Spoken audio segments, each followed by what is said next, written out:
Edutainment మెరుగైన సాధనకు edutainment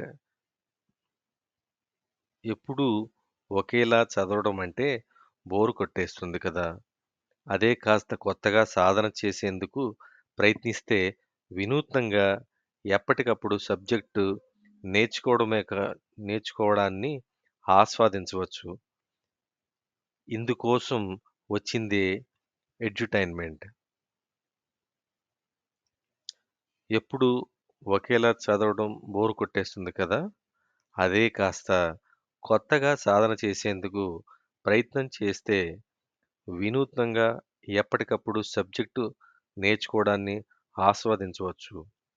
ఇందుకోసం వచ్చిందే ఎడ్యుటైన్‌మెంట్. చదవటం కష్టంగా కాకుండా ఇష్టంగా ఉండాలి అనే ఆలోచనతో పుట్టిన ఎంటర్‌టైన్‌మెంట్, ఎడ్యుకేషనల్ మేలు కలయికగా నిజానికి జిగ్సా పజిల్స్, చెస్, మెదడుకు పదును పెట్టే ఆటలు, అభ్యాసాన్ని వేగవంతం మాత్రమే కాదు, ప్రభావవంతంగానూ చేస్తాయి. వీటి ద్వారా చదువరుల్లో విశ్లేషణాత్మక ఆలోచన, సృజనాత్మకత, బృందంతో పనిచేయడం తదితర లక్షణాలు అలవడతాయి. Reading comprehension, memorization, arithmetic skills, writing skills మెరుగుపడతాయి.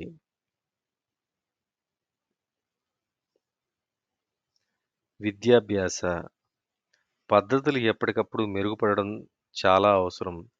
అది విద్యార్థులకు చదువు పట్ల ఆసక్తిని పెంచడమే కాదు, నిత్యం నేర్చుకునేలా ప్రేరణను ఇస్తుంది. ఇందుకే పరిశోధకులు ఏం చేస్తే విద్యార్థులు మెరుగైన శ్రద్ధ పెడతారు అనే అంశాన్ని నిత్యం పరిశీలిస్తూ ఉంటారు. ఎడ్యుటైన్‌మెంట్ కూడా ఇలాగే వచ్చిన ఒక పద్ధతి. కేవలం పుస్తకాలతోనే కాకుండా ఆటపాటలతో చదువుకోవడం. దీని ద్వారా విద్యార్థులు సబ్జెక్టులో ఎక్కువగా మమేకం కావడంతో పాటు అధిక సమయం గుర్తుంచుకునేందుకు వీలు పడుతుంది. ఇందుకోసం టెక్నాలజీ, గేమిఫికేషన్, ఇంటరాక్టివ్ మీడియాను ఈ పద్ధతిలో ఉపయోగిస్తున్నారు. Virtual reality, video games, IoT, internet of thinkings వం వంటివన్నీ ఇందులో భాగంగా చెప్పవచ్చు. ఎడ్యుటైన్‌మెంట్ సాంప్రదాయ బోధనా పద్ధతుల వల్ల కలిగే చిన్న చిన్న ఇబ్బందులను చెరిపివేయగలదు.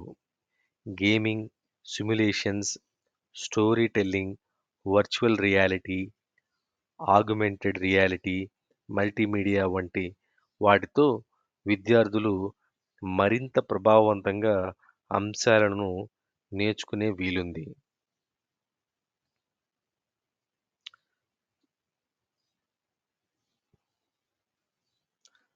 ప్రస్తుతం చదువుకునేప్పుడు టెక్ ఆధారిత boarding games, toys, AR, VR ఆధారిత గేమ్స్, సిమ్యులేషన్స్, ఇంటరాక్టివ్ మ్యూజియమ్స్, పుస్తకాలు, చిత్రాలు, ఇతర వీడియా ఇతర మీడియా వంటివి వాటిని ప్రత్యేకమైన థీమ్స్, కాన్సెప్ట్‌లు నేర్చుకునేందుకు ఉపయోగించే వీలుంది. వీటి ద్వారా 1 మమేకం, ఇంటరాక్టివ్‌గా నేర్చుకోవడం, ఆసక్తికరంగా చదువు మార్చుకోవడం ద్వారా విద్యార్థులు అధికంగా సబ్జెక్ట్‌లో నిమగ్నం కాగలరు. ఎడ్యుకేషన్ మెటీరియల్‌ను ఎంటర్‌టైన్‌మెంట్‌లో కలపడం వల్ల చదువుకోవడం ఇంకా నచ్చుతుంది. 2 అర్థం చేసుకోవడం. క్లిష్టమైన టాపిక్స్ నేర్చుకునేప్పుడు కూడా ఎక్కువ సేపు శ్రద్ధగా వినగలుగుతాం. ఇవి నేరేటివ్, ఇమాజినరీ, ఇంటరాక్టివ్ ఎలిమెంట్స్‌ను ఉపయోగిస్తాయి. నేర్చుకోవడానికి ఫన్‌గా మారుస్తాయి. 3. వ్యక్తిగత శ్రద్ధ. ప్రతి ఒక్క విద్యార్థికి నేర్చుకోవడమే ఒక స్టైల్ నేర్చుకునే నేర్చుకోవడంలో ఒక స్టైల్ ఉంటుంది.